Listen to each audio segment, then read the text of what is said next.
Juga daripada itu momen perayaan malam tahun baru Islam. Ini yang perlu penting. Kita ini kadang euforianya di tahun baru Masehi, lupa sama tahun barunya Islam. Betul apa enggak? Betul apa enggak? Apa enggak jumlah 12 bulan Islam? Apa enggak? Pertama, 2, 3, 4, 5. Jangan Rabiul Tsani, Rabiul Akhir. Kalau Rabiul Tsani berarti ada Tsalih, ada Rabi, ada Khamis, ada yang ke-3, ke-4, ke-5. Di Rabiul Akhir. Kemudian awal, kemudian terus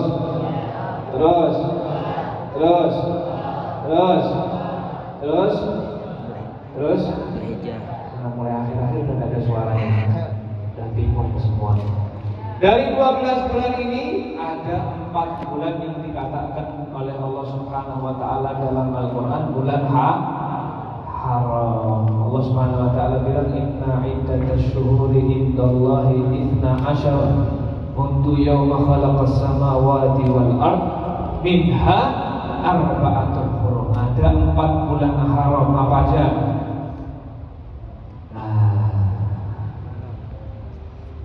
Muharram, kemudian Syawal lagi.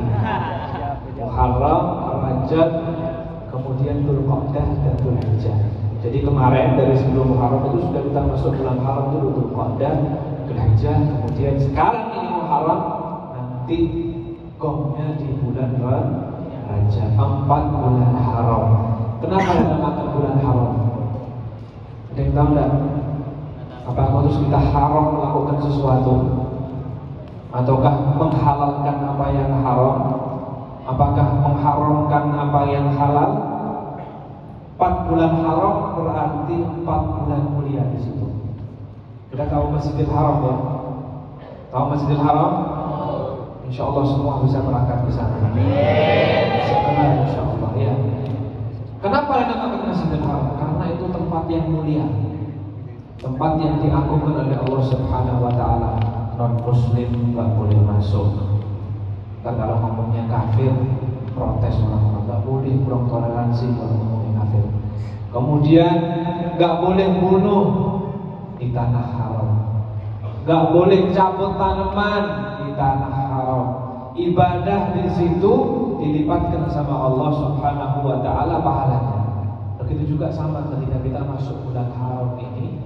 Di sini tempat yang mulia, waktu yang mulia, saat-saat yang mulia, di mana kalau kita ibadah di bulan haram, pahalanya lebih daripada ketika kita ibadah di lain daripada bulan haram.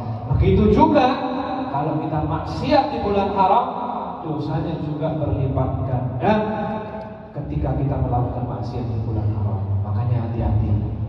Apalagi kita ini di momen pergantian tahun baru Hijriyah. Kenapa dinamakan Hijriyah? Karena patokannya ketika Nabi SAW berangkat hijrah. Ketika Nabi SAW hijrah ke Madinah, di situ menjadi titik perubahan daripada umat Islam. Mulai jaya, mulai terbebaskan, mulai berdakwah, melancarkan dakwah ke berbagai daerah. Begitu juga kita setiap merayakan bulan tahun baru Hijriah ini, kita juga harus menyikapinya dengan kita berubah menuju yang baik, berubah ke jalan yang baik, yang sudah baik ditingkatkan kebaikannya, yang belum baik insya Allah Allah segera dapatkan hidayah. Itu momen daripada bulan Hijriah ini, bulan pergantian tahun Hijriah ini. Tak luput juga daripada perjuangan para sahabat Nabi SAW. Mereka ketika hijrah ke Madinah bukan sekedar hijrah aja, ditinggal hartanya, ditinggal anak istrinya, berjuang untuk menegakkan Islam, berjuang bahkan dengan nyawa mereka agar Nabi SAW dan dakwahnya Nabi SAW dapat tersebar luas. Itu perjuangan para sahabat. Mereka masih berjuang seperti itu, sholat kadang 2 rakaat, 1 Al-Quran, puasa Senin Kamis gak tinggal, perang mereka berkorban harta dan lain sebagainya, maka tidak heran Allah Subhanahu wa taala puji mereka dalam Al-Qur'an, "As-sabiquna al-awwaluna minal muhajirin wal ansar." Allah bilang apa? Radhiyallahu anhum wa radha. Allah ridha kepada mereka dan mereka ridha kepada Allah Subhanahu wa taala. Ini yang perlu kita contoh. Kadang kita sholat bolong, betul enggak? Apalagi subuh. Ini kadang-kadang kajian sampai jam segini, pulang subuhnya enggak jaminan. Nah, puasa jalan, masuk Ramadan masih aja mokel, kalau orang Jawa bilang mokel. Puasanya di depan orang tua aja, di belakangnya minum, wudhu minum, mandi minum, kadang bawa ke kamar mandi bawa sirup. Repot, mau ngapain? Buang sirup, padahal buat sirup di Cido. Repot. Puasa, sedekah jarang, duit aja nggak punya, kalau disuruh sedekah, padahal butuh disedekahin. Nah, itu kita masih merasa oh aman, ntar masuk surga. Ada orang dalam, ada Habib Abdurrahman, ada Habib Aktos, ada Habib Ali, aman kita. Jangan kadang-kadang tadi Habib Ali bilang, jangan ngandalin manusia, ngandalin Allah Subhanahu wa ta'ala. Kalau kita ngandalin manusia, kecewa. Jadi tidak bisa masuk surga karena lewat kolam dalam, tidak ada. Nanti Allah bilang dalam Al-Quran, yauma yafirrul mar'u min akhihi wa ummihi wa abihi wa sahibatihi wa banihi kulli imri'in minhum yauma idzin sya'biyun. Semua nanti di akhirat itu sendiri-sendiri. Tidak ada kakak nuntut adiknya, adik nuntut kakaknya, bapak nuntut istri, istri nuntut suami, anak nuntut orang tua nuntut suami, sahabat, semua satu saling nuntut yang lain, sibuk dengan perkaranya masing-masing. Jadi nggak bisa kalau ketemu sahib, ini kesempatan lu yang ngajak gue nakal dulu, lu yang ngajak gue lihat, nggak benar.